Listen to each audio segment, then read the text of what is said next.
Փաշինյանն հայտարարել էր, որ դեռ որևէ հստակություն չկա եւ պետք է հստակեցնենք։ Հիմա չգիտեմ, եթե կառավարությունը հստակեցրել է, թող ասեն, թե ինչ են հստակեցրել, ովքեր կարող են մասնակցել։ Եվ ընդհանրապես, երբ խոսքը գնում է այդ ճանապարհի միջանցքի մասին, կարծեմ ինքը պարամետրը բառներ օգտագործել, այսինքն ով է կառուցելու, ով է շահագործելու, ով է օգտվելու,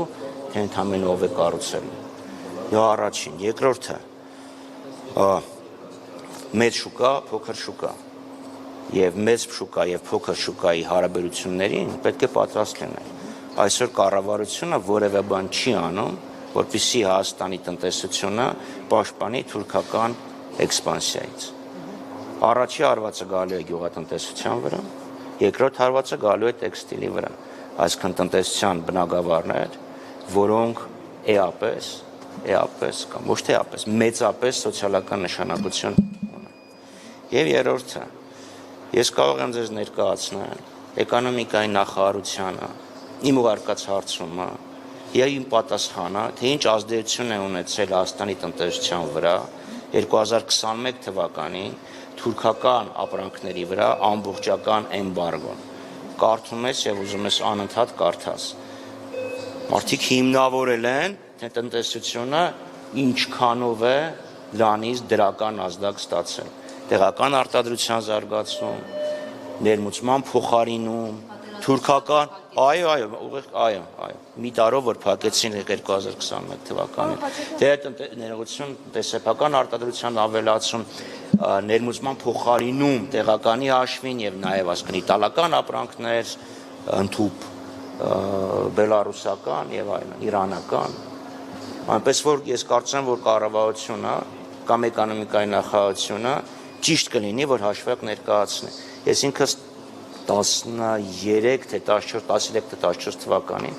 եղել եմ փորձագիտական խմբի անդամ եւ մենք հաշվարկել էինք, օրինակ, երբ Հայաստանը պատասխանում էր Եվրամիության հետ խորհրդի համապարփակ ազատ առևտրի գոտու համաձայնագիր կնքել, դա Հայաստանի վրա ինչ ազդեցություն կունենա։ Նման հաշվարկ այսօր կառավարությունը չի ներկայացնում, որովհետեւ իրանք էլ են հասկանում, թե դա ինչով է եղել։ Պապոյանը ասում էր, որ այսպես թե այնպես այդ ընկերությունները կան, թուրքական այստեղ հատկապես տեքստիլ ոլորտում եւ ապրանքներ բերվում են, այստեղ բրենդներ կան, այսինքն որևէ խնդիր չի լինելու։ Այսինքն դա նույնն է, ոնց որ ասես, դե միևնույնն է,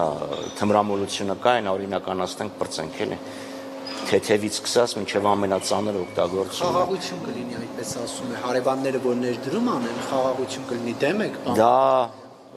Դա ուրեմն տնտեսական որևէ հիմնավորում չունի, կա ամենապարզ օրինակը, որ ասում է, թե պատերազմ սկսելու որոշում կայացնեին տնտեսագետները, ապա երկու համաշխարհային պատերազմները երբեք չէին սկսի։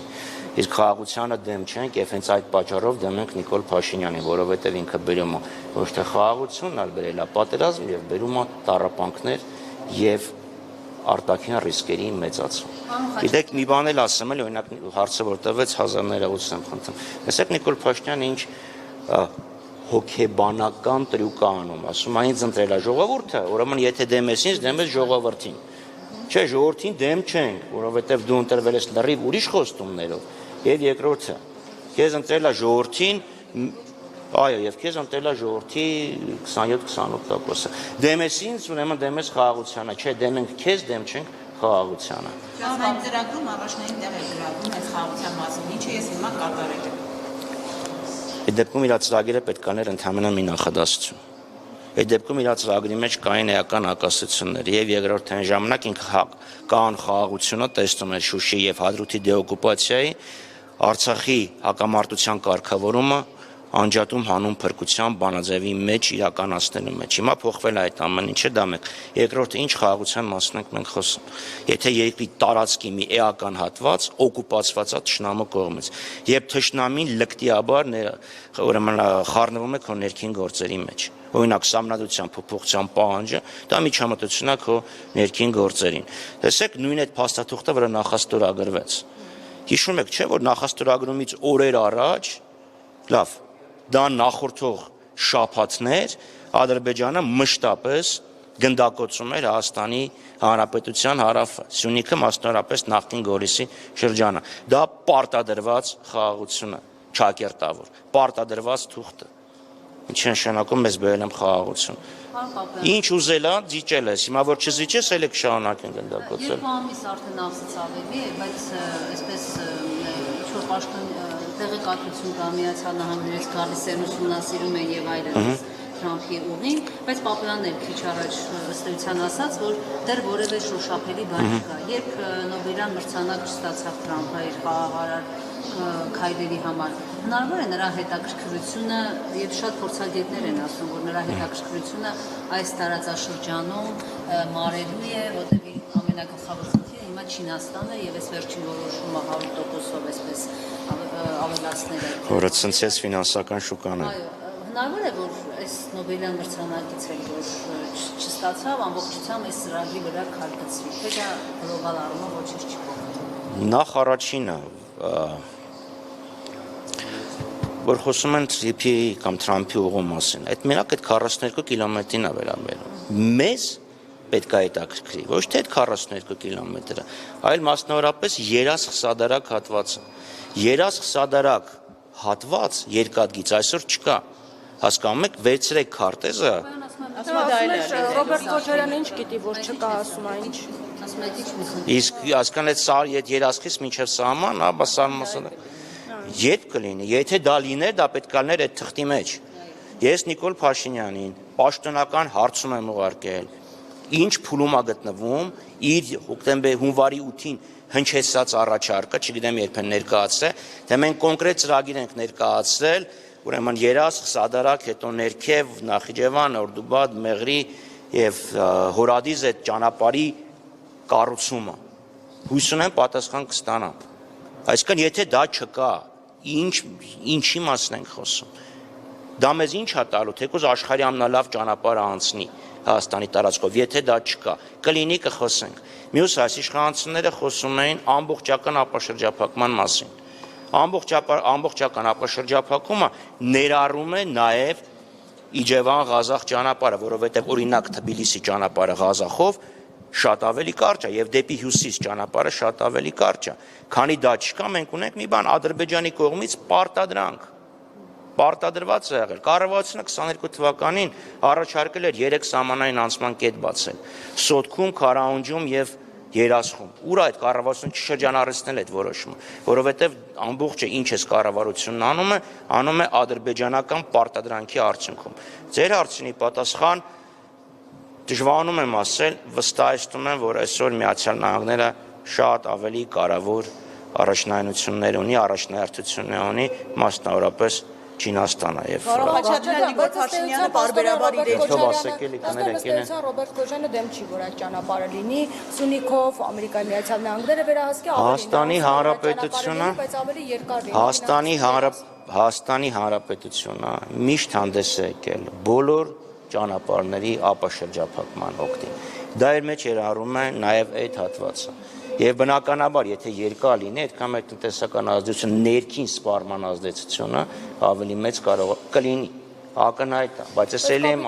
Պարոն Խաչատրյան, դա որակվեց, երբ որ այդ պայմանավորվածությունը ձեռք բերվեց ընդդիմության կողմից, որ սա նշանակում էր մեր տարածքը տալ, միջանցք տալ, հիմա դուրս է գալիս Ռոբերտ Քոչարյանն ասում է դա։ Ոչ, խոսքը ուրիշ բան է, Քո վերահսկողությունը։ Տեսեք, որ ասում է 1 կիլոմետր բանա կանենք, այնտեղ հստակ գրած է, Հայաստանը տրամադրում է անխոչնդոտ անցում, որն այդ անխոչնդոտ անցումը վստահաբար դուք տեսել եք հարցը պատասխանը կառավարության հետ, պատասխան չտրվեց։ Ավելին ասվեց, բերվեց օրինակ, որը սխալ է։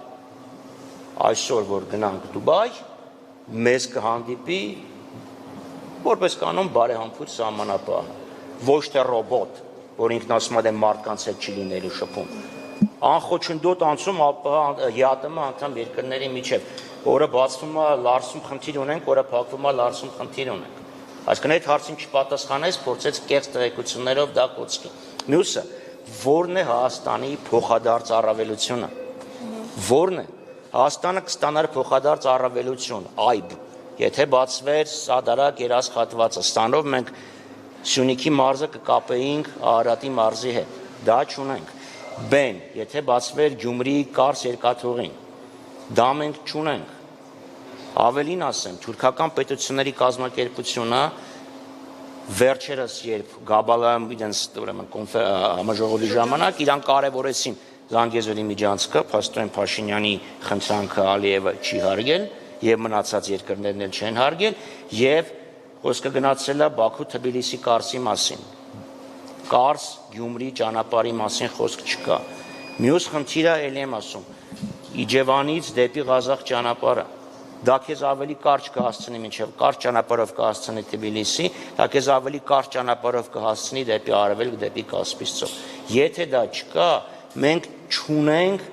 որևէ ապաշրջափակման հույս, այսինքն մենք ունենք Ադրբեջանի կողմից պարտադրանք եւ տալիս ենք միջանցք իդեմս անխոչնդոտ անցման։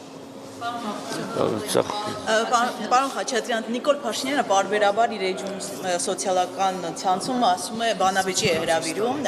նախկին նախագահներին եւ հիմա էլ այսօր ասում է Ղարաբաղի հարցում եթե այդքան հոյակապ լուծում ունեին ինչու չեն այսպես ասած լուծել այդ հարցը կամ անգործություն է դա կամ էլ այդ հոյակապ պլանը չեն ունեցել։ Առաջին, կարծում եմ 3 նախագահները հստակ իրենց դիրքորոշումը ներկայացրել մի մասի համար դա կարող է ընդունելի լինի, մի մասի համար դա կարող է ընդունելի չլինի, բայց պետք է ընդունենք իրենց դիրքորոշումը գիտություն։ Երկրորդ, Նիկոլ Փաշինյանը հայտարարում է, որ իր պաշտոնավ մի կողմից ասում էր զրոյական կետից եմ սկսել, այսինքն ինչ ա եղել նախկինում ոչ մի կապ չունի, բայց հիմա ասում է այն պահին, որ ես ստանձնել եմ վարչապետությունը, Ղարաբաղը չուներ որպես անկախ պետություն դառնալու որևէ տեսական եւ գործնական հնարավորություն։ Հիմա ներկայացնում ենք փաստաթղթեր, որ չէ դա կեղծիք է, սուտ է, նույնիսկ այն թուղթը, որ ինքն է հրապարակել, իրեն հերքում է, ես խոսում եմ Կապանուն 19 թվականի հունվարին հրապարակած փաստաթղթի մասին, որ դուք կեղծում ես իրականությունը։ Եվ երկրորդը, ինքը ասում է, դե եթե լավներ անեիք, նախ թիվ 1, նախ ընդունի, որ ավելի լավներ, քան թե ինչ են, որ դու բանակցել ես։ Սկզբից դա ընդունի։ Երկրորդը, միգուցե անեին, եթե դու չգայիր։ Միգուցե անեին, եթե դու դեռ ընդդիմություն եղած ժամանակ չասեիր ինչ փողզիջում, գնանք էլի 2 շրջան գրավենք, գնանք էլի մի հատ քաղաք գրավենք։ Թող մի հատ անդրադառնա իր վարքագծին։ Եվ հավանաբար 4-րդը, պատկերացրեք, կա մարդու անալոգիայի վրա խոսենք։ Լավ մարդ է, որ ունի առողջական խնդիրներ։ Օրինակ առողջության վերակենում ծունկը ցավում է։ Եվ բժիշկները փորձում են իրան լուծել։ Լավ է, վատ այդ մարդը քայլում է։ Մի քիչ նեղում է, որովհետև կարգավիճակը վերջ-վերջը որոշված չէ։ Բայց եղանակը խոնավ է, քայլում էր մարդը։ Հիմա ինքը գալիս է, ասես մնացած բոլոր բժիշկներին քշում այն կողմ, ասում է տվեք ես հեսա կբուժեմ եւ Նեսոյի Ղարաբաղնից է անում։ Այդ Նիկոլ Փաշինյանին ես առաջարկում եմ Նեսոյի Ղարաբաղնից հեքիաթը կարդալ։ Ինքը բժիշկներին գցեց այն կողմ, ասեց ես հիմա իրան կբուժեմ, տվեց մարդուն սպանեց, այս դեպքում Արցախի հակամարտությունը բերեց շատ դժվար իրավիճակի,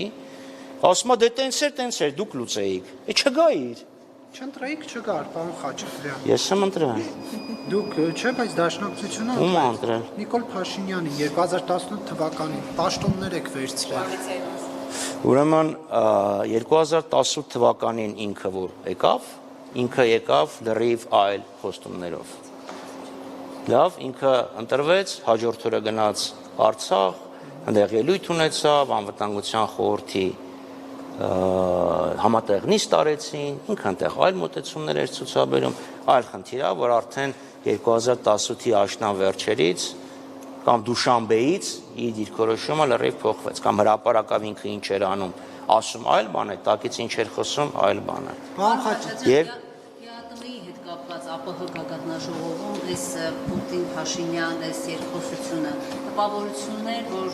Փաշինյանը փորձում է այսպես ՀԱՏՄ-ի նշանակությունը թերագնահատել, ճիշտ եմ հասկանում։ Դա անցյալ տարվա 4 միլիարդի մասին է խոսքը։ Որպես հակասություններ եղել են այդ Ժորդ, ես ձեզ ասեմ, այս թղթերը հանել էի 2024 արտանում դեպի Ռուսաստան 3 միլիարդ 180 միլիոն 460 հազար դոլար, ներմուծում 9 միլիարդ 453 միլիոն 588 հազար, այսինքն արտաքին ապրանքաշրջանառությունը կազմում է 336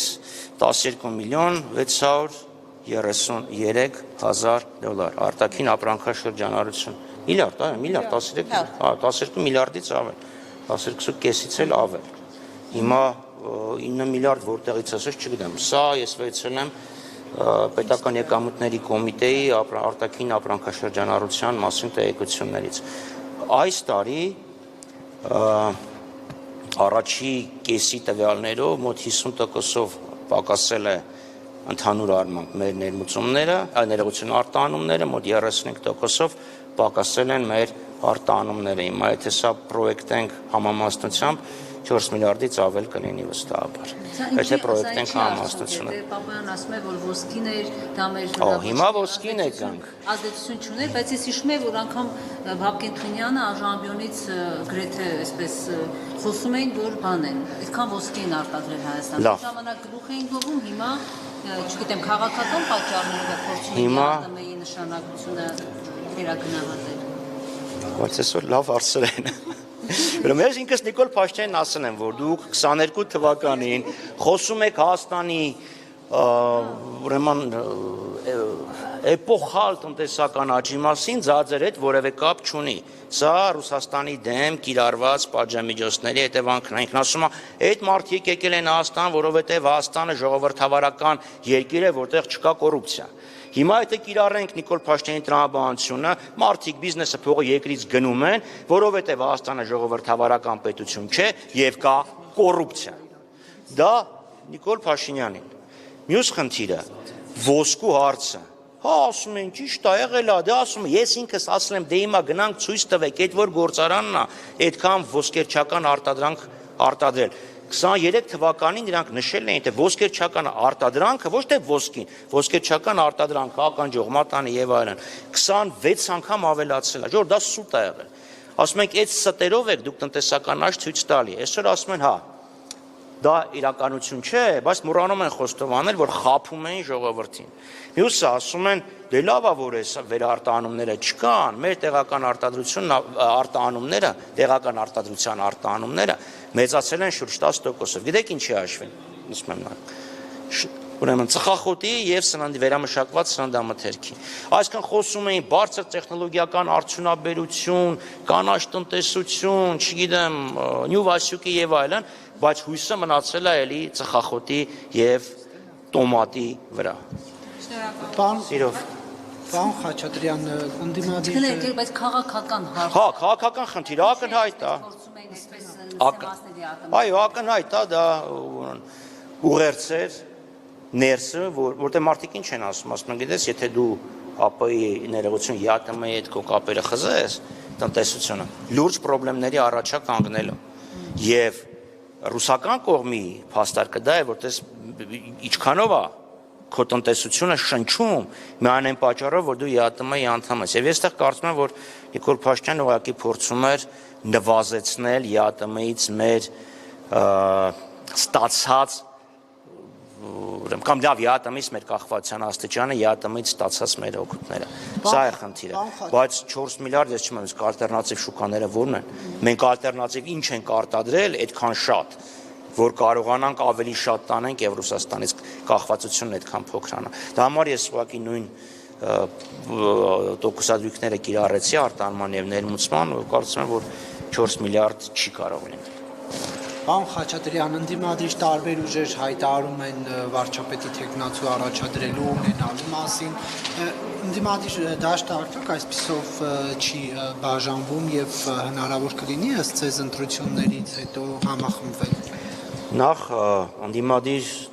քաղաքական ուժեր, խմբեր, խմբակներ շատ են։ Նիկոլ Փաշինյանին չսիրողները շատ են։ Մյուսը ես ընդդիմադիր ուժերին, որոնք փոքր են,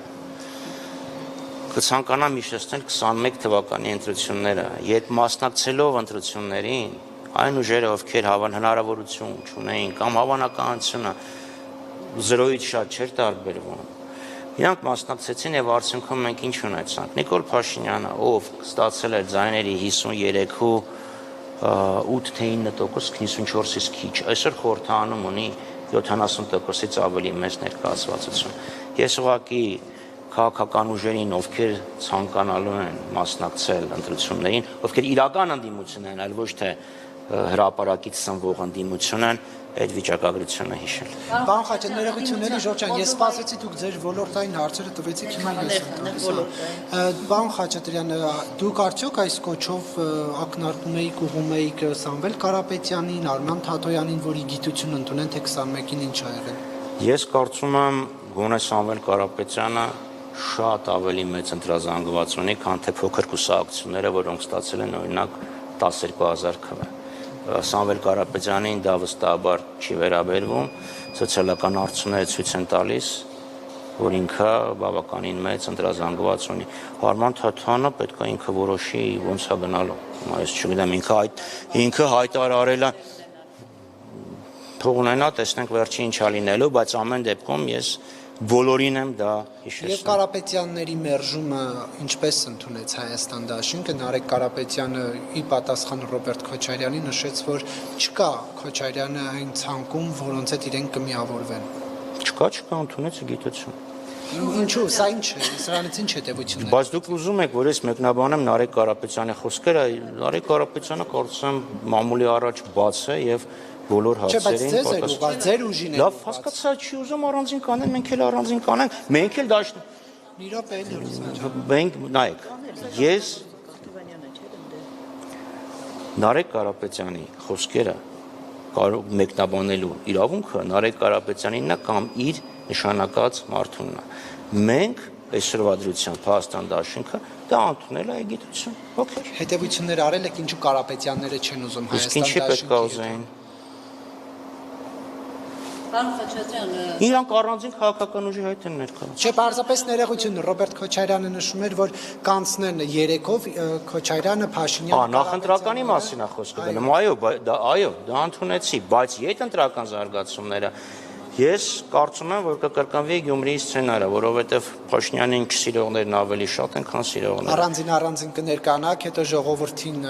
սկզբից կասեք, ինչպես Գյումրիում էր, չէ, մենք